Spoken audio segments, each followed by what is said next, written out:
Hello and welcome to the Brutal Iron Gym podcast, where our goal is to cut through the BS and deliver the brutal truth about topics related to health and happiness. So today's topic was brought to us by a YouTube comment, so thank you very much. And the questions were in regards to training the abs for general health and aesthetics. So we'll go through the specific questions and then we'll give some extra information. So the first question was, what body fat percentage should someone start training their abs?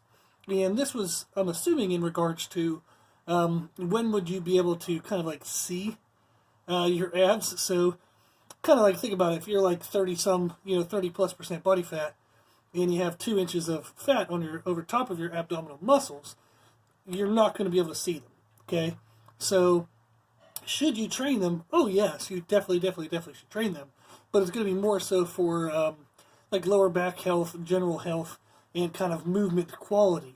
But you're definitely not going to be training them to see them because there's too much body fat yet. So how much body fat would someone be at to where they can start to see their abs? That's actually really variable. So a lot of men, for example, carry the thickest part of their fat, or the most of their fat, over top of their abdominal wall. So those men with that type of body fat storage, they're going to have to get very, very lean to be able to really see their abs, maybe, 10% or less. And then there are females in general who will store more body fat in their thighs, so therefore they might be able to see some ab detail, even up to like, say, 16-18% body fat. Now, I have worked with guys who store body fat in their legs, and you can see their abs at like 22% body fat because they're jackasses, and all of us guys who store their fat in their belly hate those guys. So, because they would have abs like even when they weren't in that good of shape. And then there are females who do store more of their fat on their belly. A lot of it comes down to just genetic differences in regards to hormones, stress levels, and diet. So there's a lot of factors that go into why we store body fat where we do. So we'll save that for some other podcast if you're interested in it. But in general, when will you start seeing your abs? There's not really a certain percentage that everyone will see it at. So everybody has a little bit of a different rate. It depends on where you store most of your fat at. But should you train your abs? Absolutely. So you should train them even if you can't see them. And like I said, it's really important for lower back health, and then also just for general movement quality. So a lot of times people feel kind of stiff or weak when they're out in the yard, doing things, or out and about in the regular life doing things. And what it is just positional weaknesses. So if they were to strengthen their abs, all of a sudden their body would feel more confident to get into certain positions, and they would move a little bit better. So in general, how somebody should train their abs for health and whatnot is to focus mostly on bracing and anti-rotation. So those categories of abdominal training are going to be the most useful for everyday life, rather than crunches. So crunches would be like a flexion of your waist. So you're flexing and contracting the six-pack, rectus abdominis. That's actually not the most common use or the best use of our core muscles. It's definitely a good thing to train them that way, but too many people focus on crunches and don't do any bracing or anti-rotation style movements. And that's actually what I would recommend most people do. So when I work with clients who are looking for just general overall health, we focus mostly on bracing and anti-rotation abdominal movements, and very rarely do we actually do contraction style movements, because it's just a better use of their time. So when you do bracing and anti-rotation, you're going to get the rectus abdominis, six-pack. You're also going to get the internal, external obliques, and then there's a whole bunch of other muscles in there, like psoas muscles and all these other things. We'll skip that. But in general, you train more muscles of the core and more of the muscles that protect your spine when you do bracing and anti-rotation as compared to contraction style, so like crunches. Now, the next question we have is, will training your abs make your waistline bigger?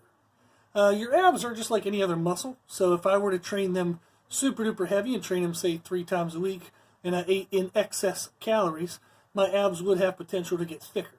So you'll see that in people in extreme sports like strongman, powerlifting. If there's a guy who's deadlifting 800 pounds, he probably has a pretty thick midsection, so his abdominal wall, his obliques, and all those muscles have gotten very strong, and in response to that, they will have gotten thicker, so that way they can do those exercises without letting any rounding of the spine happen, which they would get injured in. So those muscles have developed in order to hold their body in place. And that's, like we said, when the way we use our abs mostly is bracing and anti-rotation. Now, most people, your waistline right now is not too big because you train your abs. So I wouldn't worry about it. So does training your abs, if you trained them specifically heavy, you ate in excess, and you did it for, say, 6 months to a year, continuously, where it was at least 2 to 3 times per week, then yes, your abdominal muscles will kind of thicken in the sense of becoming stronger, a little bit denser, but they're not going to push your waistline out like an inch. Okay, so I would not, although it is true that the ab muscles will get bigger, I would never, ever, ever, ever blame ab training for somebody having a thick waist, unless they were lean enough to be able to see their abs, and you could see that the abs were actually blocky. So if somebody is, lean enough to see their six-pack, and you can see that their obliques are rather thick, and maybe they have like a straight line build. So females, for example, you might want like more of that hourglass curve, and you're built more like an eye. So it's just hips, obliques, and shoulders are all straight in line. So in those cases, we may do some specialized training to where we bring down the size of the waist. But again, that's a very narrow percentage of the population that's going to have that build. So most people, I would say, do not worry whatsoever about training your abs, about them making your waistline too thick. So overwhelmingly, most people need their abs to be trained to help prevent lower back pain and just general overall conditioning and general health. So I wouldn't worry about it, okay? What type of ab training should you do if you want your waistline to look smaller? Okay, this is cool. Good question. Is twisting and rotational movements, but done at body weight and for a long time under tensions. So you're going to look for things like 40, 50, 60 seconds, maybe even longer, and body weight's very lightly weighted stuff, and where you're twisting and rotating. So there's a bajillion examples, and of course I can't think of any right now, but we have, you can Google some of the names I'm about to say, by the way, so if you want to write these down or however you want to try to record them. But there's an exercise called a Russian V twist, where you would actually balance on your butt, and your upper body and your legs are in the air. You would hold like a dumbbell or a weight plate, and you would twist from side to side. So that would be one example. You have Palloff, P-A-L-L-O-F, Palloff rotations. So Palloff rotations are really good for bringing in, narrowing the waistline. And there's a bunch of other ones. So you can actually just type in rotational abdominal exercises on YouTube, and you'll find a lot of them. So one of my favorite YouTube channels is titled Redefining Strength. So if you go to the YouTube channel Redefining Strength, there's a lady on there, and she does a ton of exercise variations on a bunch of stuff, and she has a lot of abdominal type exercises. So that's a really good resource, Redefining Strength on YouTube. So if you want your waistline to look smaller, it would be twisting and rotational style movements done for longer time under tensions, 40 seconds plus. You're also going to be obviously trying to watch your caloric intake to make sure you're not in excess. So that way you can actually lose body fat while you're trying to make your waist look smaller. That'll help as well. And then if there's any like I've worked with people, females who were post strength training, and they wanted to get back to a more feminine build, as they would say. So they were coming off of strongman or powerlifting, or like a heavy-based sport, and they wanted to kind of like whittle down their body a little bit. So we would actually do nutritional strategies where we would actually reduce the amount of food that they would be able to eat post-workout. So they would actually take calories away from post-workout, which is normally something we never do. And then we would train in specific higher time under tensions to actually tear muscles down. So we would actually try to create muscular damage, but then not feed the muscle. And what ended up happening over time is you can bring the amount of muscle of their body down, and you can actually taper in and shape certain parts of the body depending on how much training volume you focus on that specific area. So you can reduce, like if I've had females post, like maybe they played softball in college and they want to get rid of the thicker thighs, and we've done diets and training strategies to do that as well. So that can be done. So it would be for abdominal specifically, you'd look for twisting and rotation style movements. You would do body weight or very lightly weight loaded. So you don't want to do really heavy weight, just lightweight. Then you want to do 40 seconds plus. Okay? You would train that 2 to 3 times a week. You would do enough work per session to feel sore, to feel challenged. So that for some people that could be 2 or 3 sets. Some people might need 6 or 8 sets per workout. So it just kind of depends on your abilities. Okay? Some more information in general is for aesthetics. If you want your abs to look bumpy, so you want that bumpy kind of like protruding six-pack look, you would want to train your abdominal muscles just like you would want to train any other muscle that you wanted to get big and strong. It'd be heavier weight activities of like 20 to 40 seconds, and you would do it 3 to 4, like 2 to 3 times a week. And again, you would do it per session, difficult enough to feel challenged. Especially when you're brand new to kind of starting ab training, you're going to be sore pretty much continuously. So you're going to do abs on Monday, be sore on Tuesday, have to start them again on Wednesday even though you're sore, be really sore on Thursday, start them again on Friday even though you're sore, and then you'll be sore on Saturday and Sunday, and then right back into it on Monday. Now, eventually that soreness will go away. Our abdominal muscles, like our forearms and calves, are built to do high volume of work. So once you get them used to doing work, the soreness will kind of fade off until you try like a brand new exercise or do like a difference to the intensity or the volume of what you're doing in your training. So it's normal if the abs are sore right away, and it's okay if the soreness goes away. However, I tend to kind of use that as a signal that my body is probably getting too accustomed to what I'm doing. So I'll go ahead and change up my exercises, I'll change up my intensities, which might mean like if I was doing sets of 40 seconds of stuff, I'll add weight and do now sets of 20 seconds of stuff. Or if I was doing, 3 sets of things, I'd now start trying to do 6 sets. So I'd increase volume. You want to play around with it a little bit. So once you feel like the training has become ho-hum and your body's gotten used to it, well then do something new. So give it a different challenge. Now, if you want the flat kind of toned look of the abs, where you can see a little bit of like the edge of the abdominal muscle, but there's not the individual six-pack muscles. If that's the look you want, again, you want to focus on twisting, rotational, body weight, lighter weight type exercises at 40 seconds plus of time under tension. And often, you're going to get good results with just mixed complex movements where you're not doing abs directly. So, some examples, there's tons of plank variations, by the way. So there's plank variations where you might get into a push-up position, and like we all know mountain climbers, where you're in a push-up position and you bring one knee like straight forward and tap the foot, then you bring the other foot, like you bring that foot back as the other leg comes forward. Well, you can do cross-diagonal movements, where you take like your right knee to your left side, then you take your left knee to your right side, you kind of go back and forth. There's a lot of twisting style movements you can do. There's also like one-arm clean and presses. That's a really good way to kind of work your core and work on stability and bracing. Sled drags and sled pushes and pulls. Those will all activate your abs as well. Sledgehammer hits. So we do that at our gym. We have a big sledgehammer all the ladies will beat the crap out of a tire with. So I usually tell them to pretend like the tire's their husband, and the husband didn't put away his dirty laundry. So they'll beat the crap out of the tire and get a good workout that way. We also have, from Concept 2, they have the rower and the ski erg that are used in CrossFit.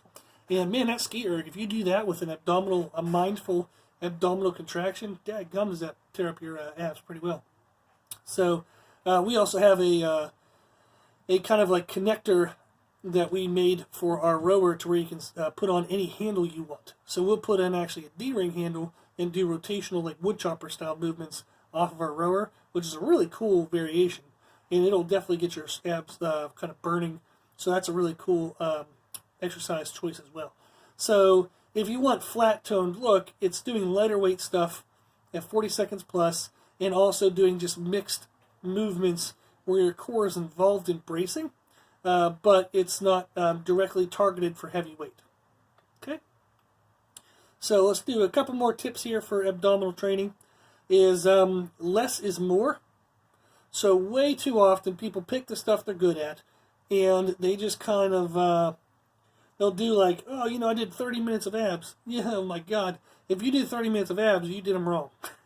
So you absolutely should not need 30 minutes to train your abs. Maybe you wanted to spend 30 minutes to train your abs. That's okay, if that's what you like, but it's not necessary. So you can get a killer ab workout in 5 minutes. Okay?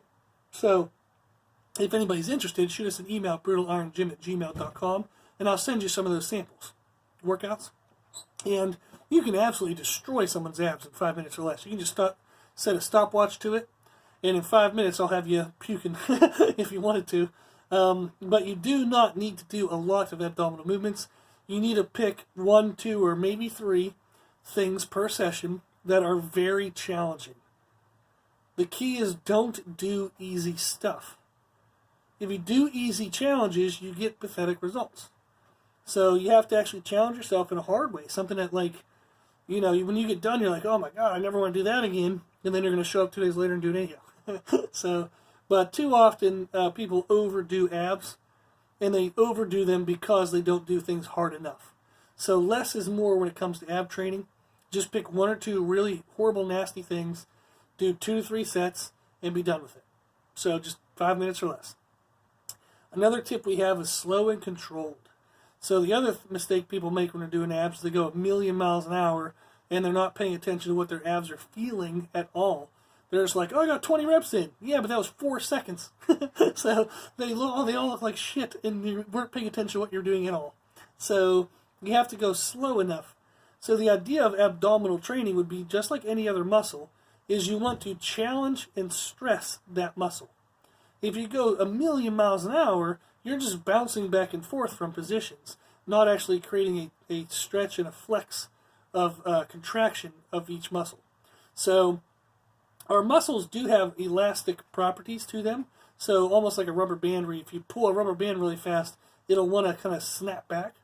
So if you move your abs a million miles an hour, you're not really getting a contraction of the abdominal muscle as much as you're just getting a bouncing effect of the muscle. So a stretch, snap, and that will not cause as much muscular stress to the muscle itself. Therefore, you won't get as much adaptation and change. So we'll have spent the same amount of time training your abs, going a million miles an hour like an idiot, and get nothing for it, or very minimal effect for it. Or you can take the same amount of time, train nice and slow, do probably 20% of the reps, but it'll actually be really super duper effective. So when you're training your abs, go slow, go controlled. Okay, the rep count does not matter. Go time under tension. So if you noticed, I've been naming times, not rep counts. So when I'm saying heavy is 20 to 40 seconds, lightweight is 40 seconds plus, I don't even pay attention to rep count.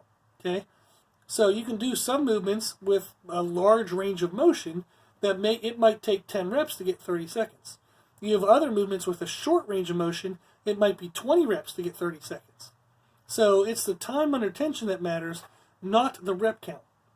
Because a lot of people, we all know somebody, they can do 10 reps in 3 seconds. That is not the same as somebody who did 10 reps really slow and controlled and it took 20 to 30 seconds. So remember to go slow and controlled and actually challenge the musculature of the abs if you want them to change. So you have to get to an uncomfortable. Okay? You can't do the same comfortable. So what this means is when somebody's training their abs, they often know enough that it should be hard. But they just pick the same level of hard every workout. Yeah, sure, maybe you pick a new exercise, you do maybe this new, that new, but it's generally just the same level of uncomfortable every time you go into the gym, and that's why your results will stagnate and stall out, because you're not pushing to new levels of uncomfortable. So if you're going to train your abs, less is more, so pick things that are really freaking hard, do them slow and controlled, and focus on the quality of what you're doing, not just mindlessly kind of plow through it just because you know you're supposed to. Okay? Then the last tip we have is stop doing planks. Now, I want to specify, this is the basic plank, where you'll see people do like a 10-minute plank challenge. That is an absolute waste of time. You cannot hold a correct plank for 10 minutes. You can hold a deactivated lazy plank for 10 minutes, but you cannot hold a correct plank, which is where your abs are activated and actually contracting to hold the position. There's no one that's going to hold that for 10 minutes. Okay? So we don't want to win a challenge of stupidity. So doing a plank for 10 minutes, congratulations on being dumb. Now, that might be very rude to some people, I apologize, but it's important that you kind of recognize that that's a waste of time. So it sounds good, it feels good, it maybe gives you an easy victory in your life, but challenge yourself to do stuff harder, okay? So a 10-minute plank is an absolute waste of time. You want to learn how to activate your abs when you're doing planks. Planks should be really freaking hard, and you should never be able to hold them for more than a minute. And I've very rarely have I ever had clients that can do that. Most people wear out at 30 seconds, or I'll pick variations that kick their butt at 30 seconds or less. So if you go to YouTube, I'm going to give you a name here, okay, of something I want you to search. And this will help you learn how to activate your abs while doing planks. And this will actually make any plank you do worth actually doing, so that way you're not just wasting your time, okay? So this will also help if you ever do a plank and you're like, man, my lower back hurts. That's because your abs aren't activated. Okay, or if your butt's 10 feet in the air and you look like a V, so that's again because your abs aren't activated. So what I want you to search on YouTube is plank variation for ab activation awareness. I know it was a mouthful there, but this is a video that I made with my mom a couple years back, and it shows me coaching my mom on how to activate her abs, and then you can follow those same cues. Okay, so again, what you want to search for is plank variation for ab activation awareness. Okay, so you can also just go to our Brutal Iron Gym page, YouTube page, and search in the page. You can search plank, and it'll probably come up. Okay, so what that'll do is it'll explain to you how to actually activate your abs while you're holding a plank, and that's any kind of plank variation, whether you have some movement to it or not. And even on like side planks, there's an importance to activating your abs rather than just kind of like dropping your weight into your joints. You want to be muscularly holding your positions, not dropping weights into your joints. So a lot of the reason why people's lower back hurts when they're holding planks is because their hip tilt has just rotated forward, and you've actually dumped the front of your hips down to the ground, and you're causing a like kind of a kink in your lower back, and that's the pressure you're feeling in your lower back in the vertebra, and that's what your body does not like. Okay, so you have to flex your abdominal wall. That'll bring up the front edge of, like the front end of your hips, and it'll put your spine more in line with the natural way it should be, and that'll put the stress into the muscles, which takes the stress out of your lower back, so your lower back won't hurt. Okay, so stop doing plank hold challenges. They're a waste of time, absolutely 100% waste of time. So you need to activate your abs when you're doing planks, so you actually get something for your effort. Cool. So, hopefully that helped the person who had these questions. So again, what body fat percentage should someone start training their abs? Now. That's the percentage right now. So, start training them now so that way you're healthy and safe. And then just get leaner and leaner with your diet and activities and, being active. And eventually you will be able to see them. So I would start training them now so that way they look all beautiful and pretty by the time you get to see them, okay? And will training your abs make your waistline bigger? Your abs will get bigger, but do not worry about that. Do not use ab training as an excuse for why your waistline is big. Okay, unless you have visible abs. So if you have six-pack abs that people can see, then you're allowed to complain, okay, and say that maybe you're training your abs too hard. But if you have like 30% body fat and you can't see your abs, you cannot blame, oh man, it must be all that ab training, that's why I'm wearing a size 44 pants. No, it's not. It's the Big Macs and all the other crap you're eating, which is why you're wearing size 44 pants, okay?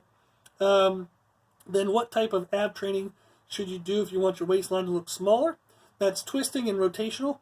Again, body weight, lightweight stuff, 40 seconds plus. Look up videos on YouTube. Just type in rotation abdominal exercises on that Redefining Strength YouTube page, okay? Awesome information on that page. That lady has really cool stuff. So really good, useful resource. Cool. Okay, hopefully that was helpful. If you have any other questions about abs, please send them in. So again, this podcast is directed by what you guys send to us as questions. So the podcast is for you, so we want to know what you want to learn about. The more you tell us what you want to learn about, the more we can make episodes and podcasts directly to your needs. So please, join in, speak up. If you haven't sent in a question yet, please do. So the more people that contribute to the podcast, the more we're going to be able to create content that everyday real people want to know. Otherwise, you have people like me, trainers, who just make up shit that we think is important, and hopefully it is. But I'd rather just know what you guys want to know, and then do a podcast on that. So please chime in if you haven't yet, okay? So, if you like this information, you can find more from us on Instagram, Facebook, and Twitter at Brutal Iron Gym. Also, if you like the podcast, please share it with family and friends. So the more people we help, the happier the world will be. And if you have any questions, feedback, or suggestions, like we said, we'd love to hear from you because the podcast is for you.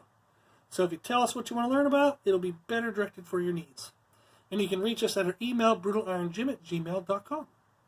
As always, I hope this was helpful. And thank you for listening.